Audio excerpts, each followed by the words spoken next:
Well, you couldn't not include integrity.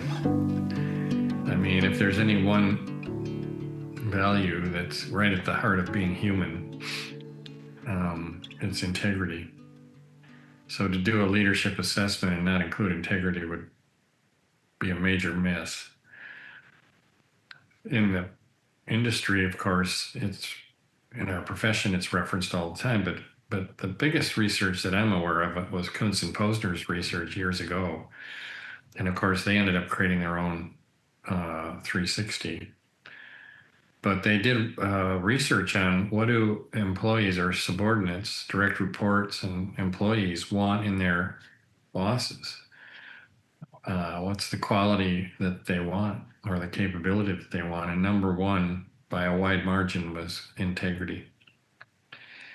It wasn't the case when you asked the same question of bosses, and I can't remember what it was of bosses, but it was I don't remember either. more like obedience, kind of like loyalty. It was loyalty. Yeah, it was loyalty. You're Yeah, right, Bob. loyalty. So there's a big disconnect there, and speaks to patriarchy. But nonetheless, integrity is central to leadership, and therefore it is like in the top dead center of the profile, right next to courage, because it takes a lot of courage to act with integrity in many situations. It's mostly, as we've studied it, a measure of does this leader walk their talk? It's two things. That would be the primary. Oftentimes, the espoused theory and the theory in use don't line up. So I talk a good line, but it isn't how I show up as a leader, and that undermines integrity. It doesn't mean I don't have values, and it doesn't mean I don't believe in the talk that I'm talking, but I may be unaware of my reactive tendencies. They have me, they take me over, and therefore I get hit with a lower integrity. You can almost always see when you see a low integrity score, you'll almost always see some higher, strong scores in the bottom half of the profile because there's a way they're behaving that's inconsistent with either what the larger culture espouses or what the leader espouses. And in some cases, it's like if critical's high, people just are getting hurt. They're getting beat up in the exchange, and so integrity goes low. It's hard to get high integrity scores when people are getting hurt. So that's the main reason why it was included and or how it shows up and why it shows up, where it shows up. You know, the way that I describe integrity when I first got familiar with all those years ago, the profile and the work is that it's literally a measure of two things. One, how clear are you about your values? You know, so those values, do you have values and do your people know that? So do they know what your values are, what those values are all about? And is it something that they know you have? And then the second piece of that is, and as Bob said, do you live them? Do you walk the talk? Words match, action matches words and the way that plays. So people go right directly to integrity and think it's a measure of good, bad, honest, dishonest, and all of those. It's not. It's a measure of one. When you really come down to it, are you clear on your values? And do those that work for you or work with you understand what those values are? And then secondly, do you actually live those values? So often I'll have someone that will score low on integrity, and you boil it down. Their people don't understand what is most important to them, what they value, what that is. And so they're at some level not known by their people in that way. They'll score integrity low because of that. And the same thing will happen on the other side is, oh, yeah, this is what Bill says he believes. This is what Bill says is important. It doesn't have anything to do with the way he actually leads, walks his talk. They're not congruent. So it's a big interruption for leaders when they see their integrity score at a lower than often they score themselves. So I find that there is a tendency for leaders to score themselves higher than they actually know they are on integrity.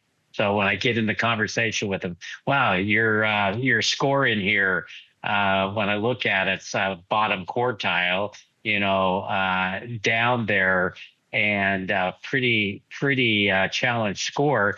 You're sitting at 30, 40, 50 points higher than that. Explain that to me. Help me understand that. When you look at this, what does that mean to you?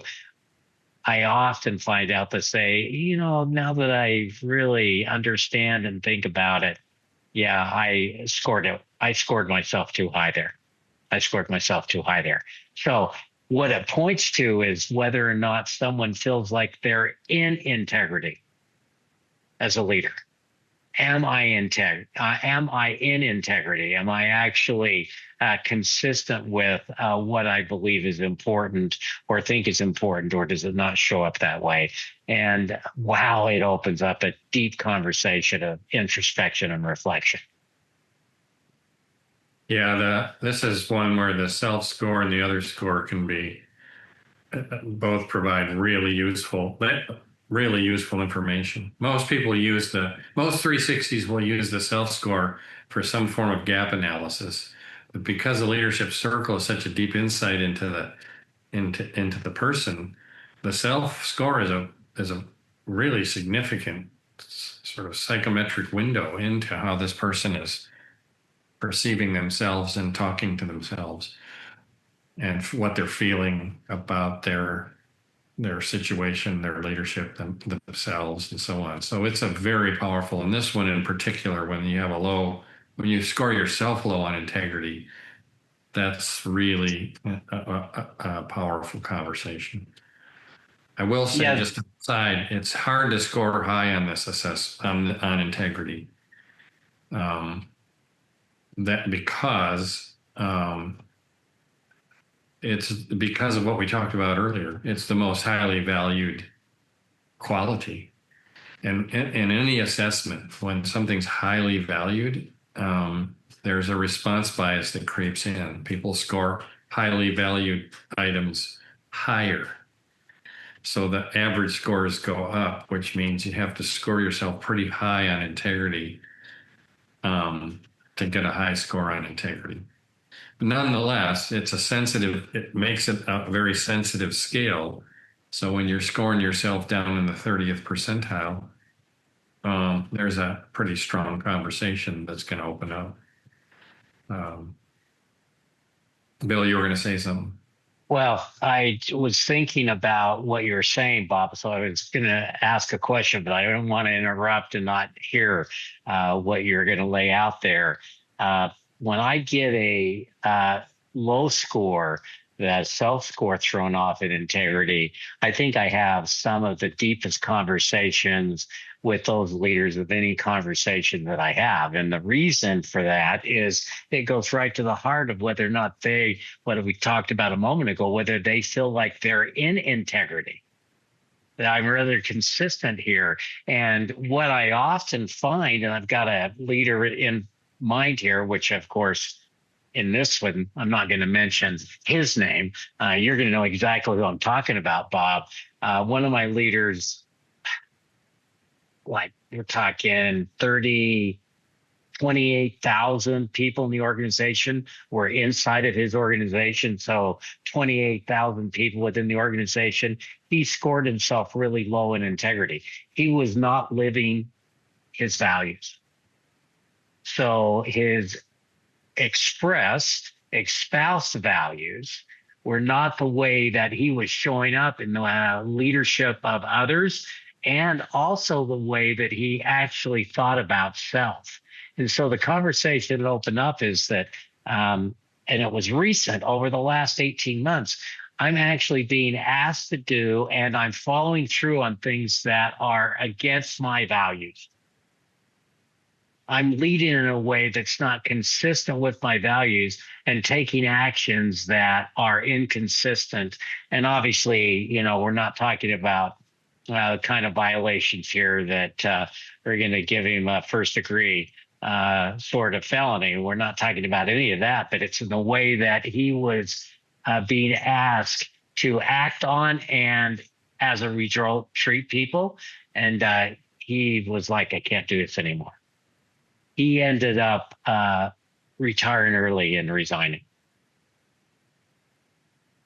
Like, no, not gonna do this. New leadership in the organization, new ownership in the organization, new CEO that he was reporting to as opposed to where he was reporting, and his values conflict and the unwillingness to continue with that retired him early.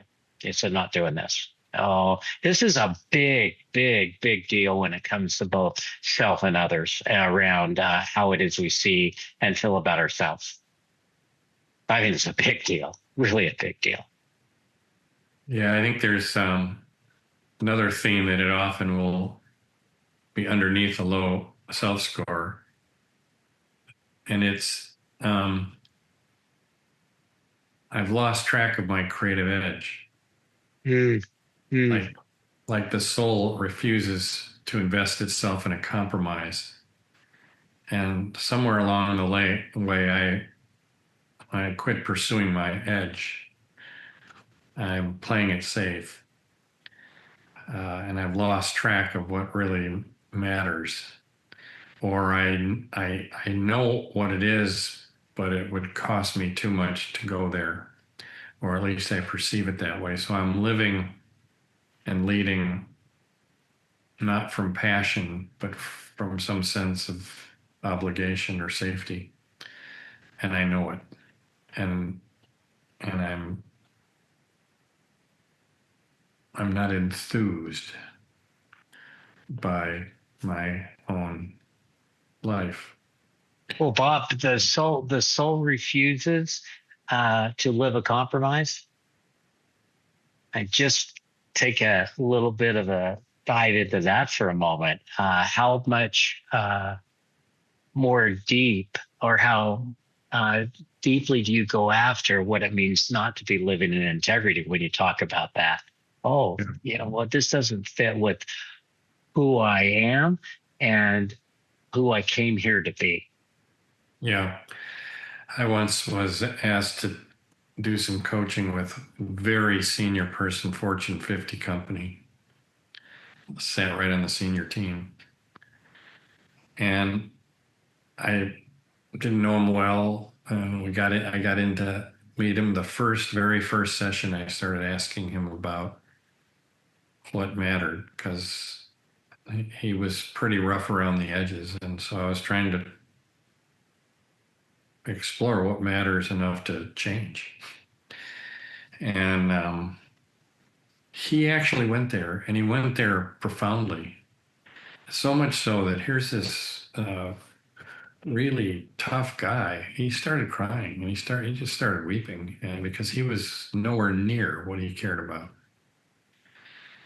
And I actually think it scared him because that was my last session with him. He walked away going, thank you, that was amazing. And then later he didn't want to continue. And I think it hit too close. I think he realized that he wasn't willing to change here. And he didn't want to pursue it any further. So this is this this is big when you hit that note, that thing.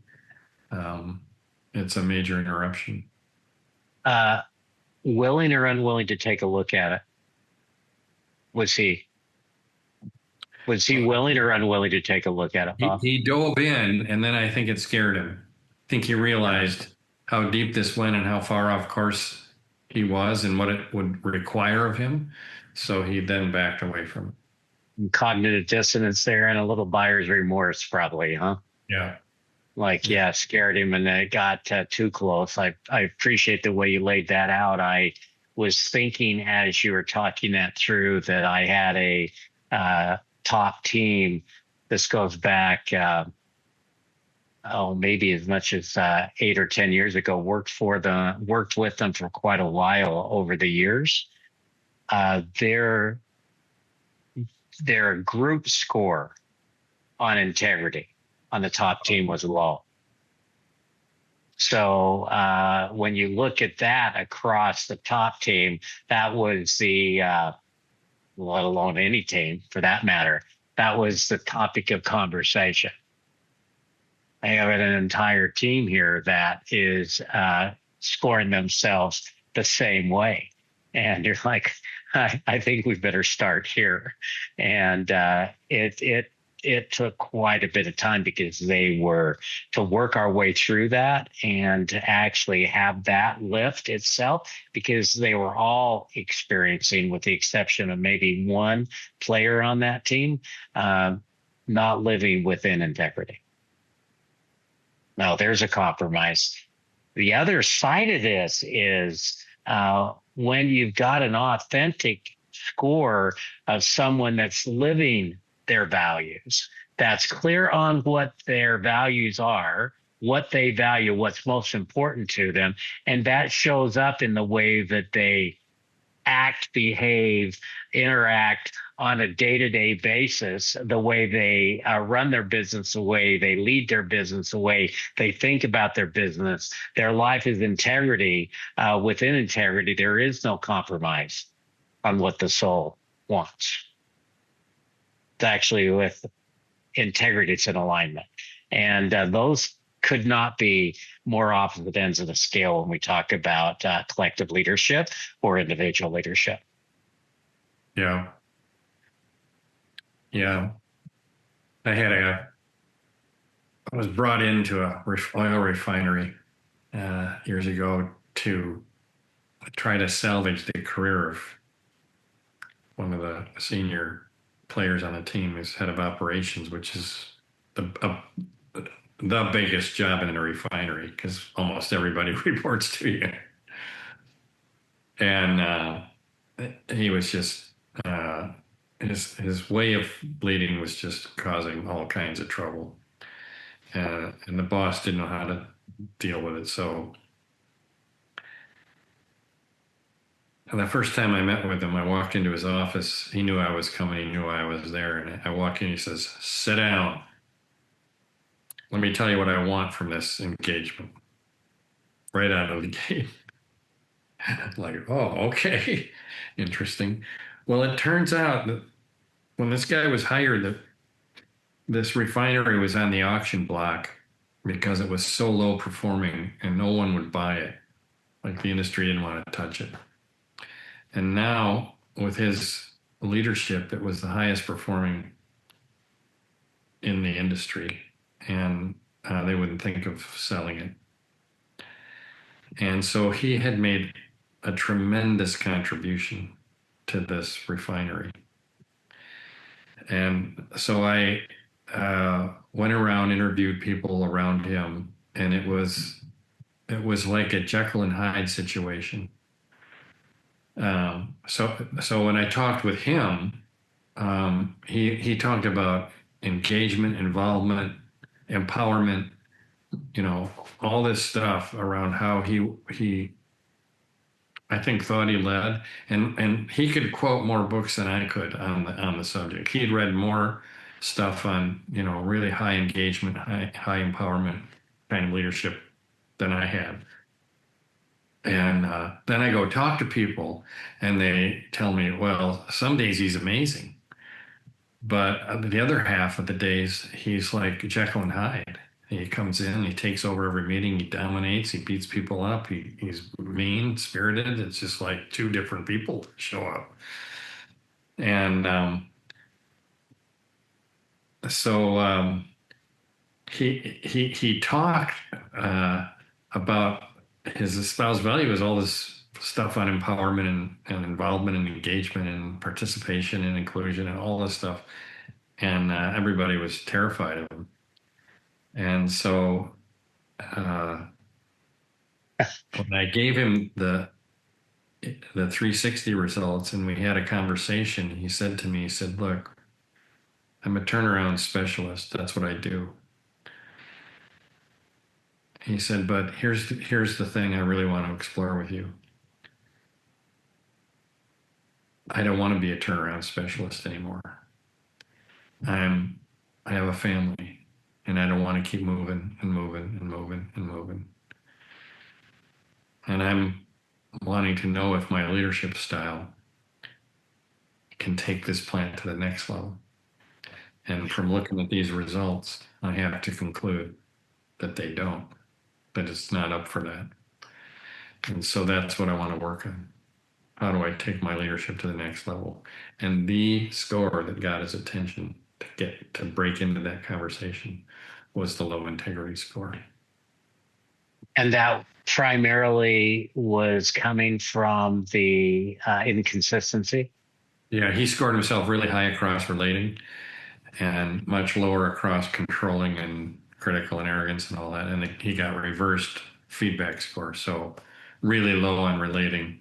He had himself very high in integrity, and they scored him very low in integrity. And that was the one that it just hurt. It hit him hard. Big And interruption. the interruption. And then the conversation opened up and he took on the work. He took on the work and made a really big shift in the way that he was showing up in meetings. What had been important to him or what he valued in his career had changed. And so Yeah. he no longer wanted to be in that same line of work in the way that he now wanted to show up and who he was. That's Yeah. fascinating. Yeah. Did he end up staying? Well, my engagement was limited and he ended up staying for quite a while, but he's no longer there. We moved on, probably in the industry. But I think for him that the exploration was, he may have gone on not to be a turnaround guy, but if I do, can I turn them around with a whole different leadership style? Can I actually do this very differently and be successful? And I think he was concluding at our end of our session, yeah, I can. There's a different way to lead. I don't have to show up like this. But Big deal. that discrepancy was pretty as overt as I've ever seen it in terms of difference between walk and talk. Mm-hmm. And but it was a symptom. The low scores showed up as a kind of outcome or symptom of a deeper pattern in his profile, which was he thought he was high relating, and others said no. He didn't see the impact of his high controlling. Mm-hmm. Mm-hmm. And that's often the case. You can get to low integrity from complying because you don't tell the truth. You back away from difficult conversations. People can't trust you. They don't know if you have your back, if you have their back. When you're high critical and arrogant, you get scored low on integrity because it's generally counter to how people want to be led. And it may be counter to their values or to the espoused values. And of course, the same in high controlling. Yeah. And it's Yeah. right next to courage for a reason, because you can't get high integrity without being really good at difficult conversations. Well, and the courageous side of what's required there, courage is huge. And so you can often find absence of courage because the price is too high. So the price is too high, and living out of one's integrity versus living in integrity, night and day difference. And we all know this. I mean, when it comes down to it, at the end of the day, uh, I am either living in or some variation of out of integrity and what's important to me. And the toll on us when we're not living in integrity is really high because we have to reconcile that or not on a, sometimes hour by hour, minute by minute basis, let alone at the end of the day when we lay down at night and think about it. The other side of that is living in integrity and getting really clear what is important to me allows us to be integrity, puts the entire system at ease. It changes the entire game. Changes the entire game. Just think about when you did something wrong as a kid, or you're not living your own values, or you violated. Yeah, I remember those things very well. I remember that cherry let bar I stole from a brick and Woolworths grocery store, right? And then Woolworths, not grocery store, in Woolworths that day. By the way, I got busted because I looked so guilty going out the door. I mean, I looked so guilty going out the door. They knew I shoplifted. I mean, I was like 7 years old. Brought me back in, called my mom. I mean, did the whole deal. Wouldn't have mattered because I was out of integrity the second I made that decision. And then I was trying to figure out how it is that I was going to hide because that was not the values that I was brought up with or what I believed. Okay. Starts pretty early, lasts a lifetime. There's another layer to this that I've been feeling into, and that's what's the integral relationship here with integrity? Because as you talked about the look going out of the store, and it was a Woolworth, Bob. It was a yeah, Woolworth. yeah. That ages me just a bit. Well, I remember the pharmacy drugstore, local drugstore that I ended up having to go back and apologize and return something to. So way too much disclosure on our part here the today. point, no, I think the point though, where it led me is it's you can not live in perfect integrity. I mean, it's impossible to live in perfect integrity. So Exactly right. I have really strong values about the ecology, and I drive a car. So, you can complain about the oil companies, but I drive a car, right? So there are competing forces that have us having to make difficult choices, All the time. and some of which run counter to our values, and some very deep values. So this is where it gets more complex than, say, the reactive mind can process, because reactive is very binary, black or white. So it's good or bad, right or wrong. You're out of integrity, da da da da da. Well, wait a minute. As you get into later stages, black and white becomes gray, and it isn't so clean cut. And there are times when I'm doing my best to live in integrity, and it's just not in integrity with my deepest values. And so there's grace or compassion that needs to be held. So how do I hold these parts of myself? Furthermore, as you go into later stages, you start to realize that you have conflicting opposites. This is a marker for integral. I love you and I can hate you. I want to do good for you, but I also know a part of me that would harm you. And so I have a lack of integrity living within me. It's part of the ecology of opposites that makes up the integral self. And so how do you hold all that with compassion, not only for self, but for others, as we advocate our values, as we advocate for the kind of future we want together? So integrity and how to hold integrity gets more nuanced, more complex, and requires greater wisdom and compassion as we move into later stages. And you can see this play out with advocates where I'm blame, blame, blame, blame, blame, and not realizing that on the other side of that, I'm consuming from the companies that I'm blaming. And why? Because I need that stuff. So, uh, how forgiveness and compassion and self compassion uh, enter this conversation is really important.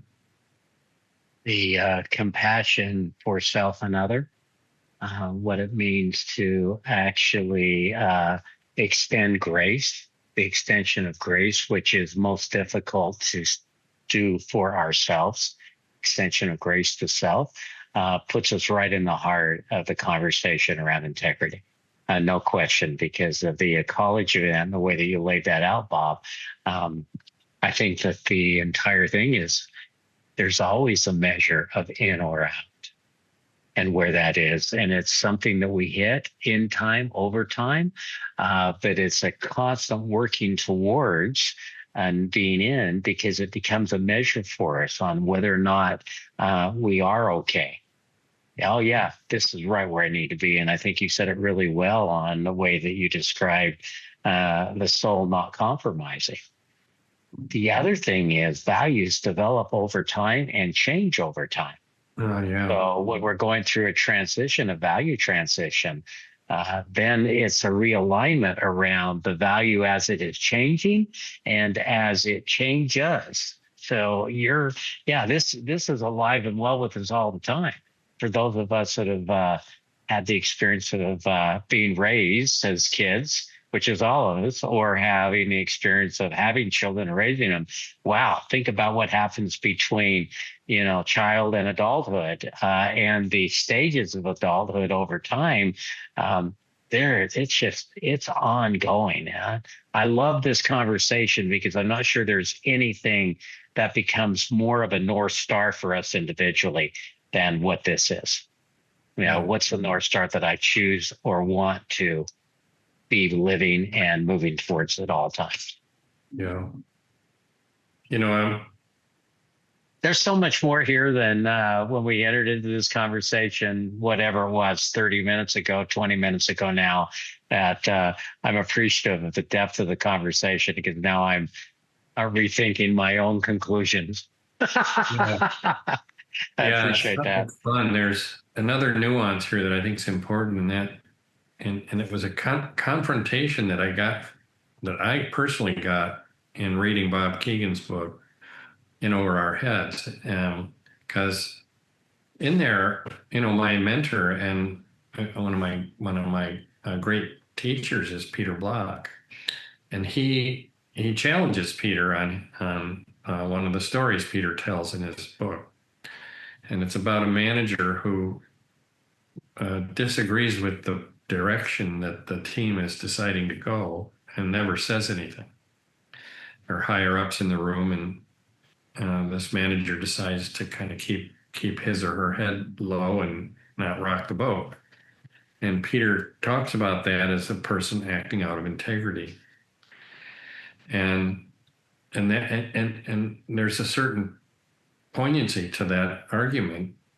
But what Keegan said was, no, he's not acting, or she is not acting out of integrity. They're acting in integrity with the self as it's currently constructed.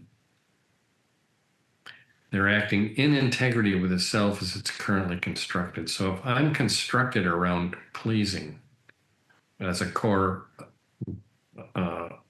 assumption, and that's in the complying part of the profile, then the self is actually organized around my worth is in your hands, and I preserve or protect or advance that future by being nice and loyal and agreeable. That's the core construction of the self at that earlier stage of development. So is a leader that's getting high and low integrity scores out of integrity, or are they acting in integrity with the self as it's currently constructed, even though it may be conflicting with their values? And that's where this integrity conversation gets very nuanced and needs to be met with great compassion and wisdom because it's very easy to make it right or wrong, good or bad. And when people get low integrity scores, that's where Right, they go, where that's where they go. where they what they feel. And it's usually much more nuanced, subtle, powerful, what's going on beneath the surface that's resulting in that score. And that's where it Well, has to be met. I I I I flash on the number of times, and it's a lower number, but it's in the dozens. Uh, yeah, that's probably too high. It's 20 or 30 times, I would guess, 25, 30 times, where I have a leader that's been scored high in integrity and scores themselves low. Yeah. And wow, that's a complete shift. That is a complete shift. I'm like, there's a conversation. So when the people that work with and for you, the ones that you're in daily relationship with, are scoring you high integrity and you're scoring yourself low, what's that about? And it drops right into this is no longer an environment that fits for me. The context within which I'm operating or being asked to operate doesn't fit any longer. That just changed. Goes on and on and on. I mean, there could be a number. One of them was a gentleman that after 38 years, 39 years, decided that he needed to leave his relationship, his marriage, and put him on the outside of his entire family and all of that. None of that was showing up at work in the way that it was showing up for him. So this has multi dimensions to it, and it works across the entire continuum of our whole life, everything that we're up to. And, we don't necessarily do really well with coming to one place and being okay and feeling integrity and giving ourselves that grace when we're not, and being in another part of our lives where we're completely out of integrity in that way. So, wow, this has got multifacets to it. It's a big conversation. Yeah, I want to just throw one more thing in the hopper here. There's another level of integrity that comes, I think, well, it can happen at any moment, but it becomes more consistent with later development. And that's where, Later stage, Bob. yeah, what I'm saying, the resonance with which I'm saying it aligns with what I'm saying. So it carries a resonance, it carries a depth of knowing um, that where people just go, of course. Now, sometimes you watch this happen in a meeting where everybody's avoiding the issue, and somebody just comes in really straight, really clean, and just says, "Look, we're dancing around the issue. Here's what's going on here." And they say it not with judgment, not with blame, but just like, I'm just going to put this on the table straight up. And there's a resonance there where the words and the resonance match. And that becomes, and people just know they're witnessing a high integrity, high courageous act. It's like the truth Yep. of the statement is in the state from which it is spoken, and that state is the resonance. And as people mature into later stages, they're speaking more and more from an inner clarity and resonance, and it just brings things right into integrity. Yeah, And then Bob, speaking and that's acting from that. the resonance when we find ourselves in deep integrity, and the resonance that comes in the way that we articulate or speak that in the type of situation Bob's talking about. That syncs right up. Everybody in the room sees it, experiences it, feels it, and it doesn't require anything else to be done or said. Yeah. It's just right there. You were going to say something. I don't want to interrupt. No, it's like, the ring of a bell. It's like it's so well, that bell is so well crafted that it just has this artistic, and everybody gets that. I love Zoom, Bob. You got a thumbs up on that Oh, one, man. I did that with my, all right. Well, I don't this know is, how that happened, but I never had at the bottom of that a little circle that had a thumb in it. Now I do. well, anyway, you get my metaphor with the bell. It's metallurgy is so refined that it just rings true, and that's a very high form of integrity. The congruence that you start to see in the way that Bob just described, that resonance when things resonate, it play out in relationship with someone knowing where they stand with me, or where I stand with them, or where we stand with each other, and not having to guess that. Oh, really? Is that accurate? Is that true? Are you being straight with me? Are you telling me what's really going on here? Are you saying what's, it, fill in the blank, the dot, dot, dot there? It plays out in relationship all of the time. And that is a reinforcement of being in integrity, having the kind of integrity that allows us. I mean, I love Carolina. She often speaks about clarity is so key. People need clarity. They need to understand where it is they stand. They need to understand where it is they stand with me, where they stand with us, where they stand with the organization, how that is, how we see it. And if it's not done with integrity, it's not believed. And so it puts a question mark in the relationship as opposed to a period and an exclamation point. Big difference. It does live in relationship. Wow, is it alive and well? Yeah.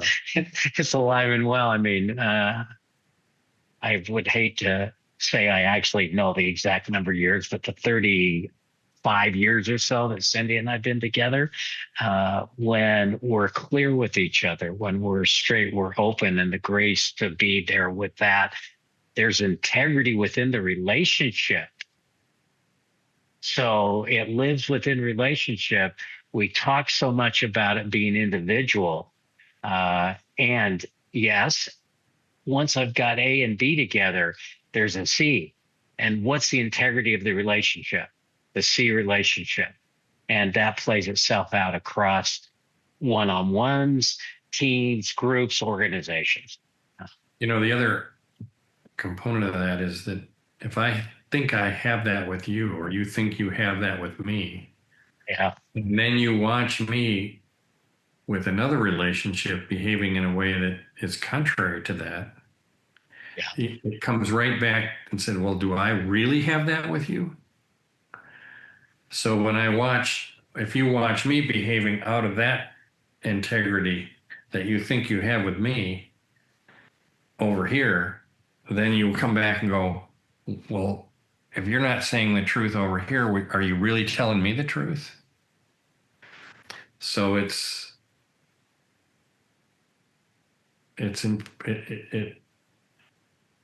simply means that people are observing my integrity and then attributing that to the relationship that I'm in with that person. So it's very important, I think, that you bring in this notion of it happens in relationship, and it happens in not only directly, but it happens indirectly. Like my observing you affects the integrity that I feel I have in the direct relationship. So it's a huge component of integrity. It's relational currency. Yeah. At its most important level. Yeah. At its most important level. I can't. I mean, we all know this. When we're in relationship where we feel like we can't be who we are, for all of the reasons that we've started to, refer to or talk about here, uh, it's playing itself out. Like, wow, I don't think I want to go out with this group again. That type of thing. So this is a gauge for us in everything we're up to.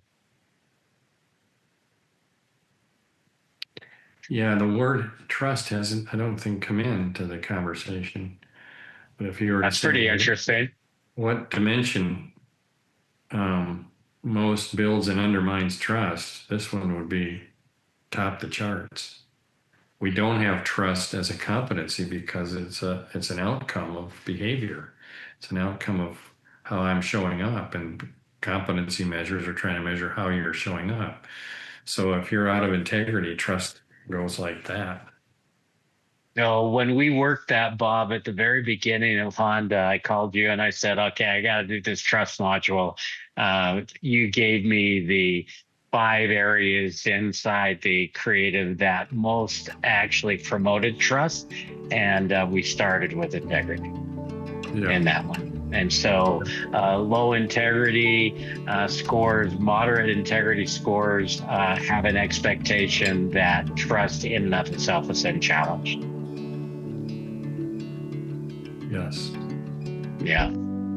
Okay, now I'm done.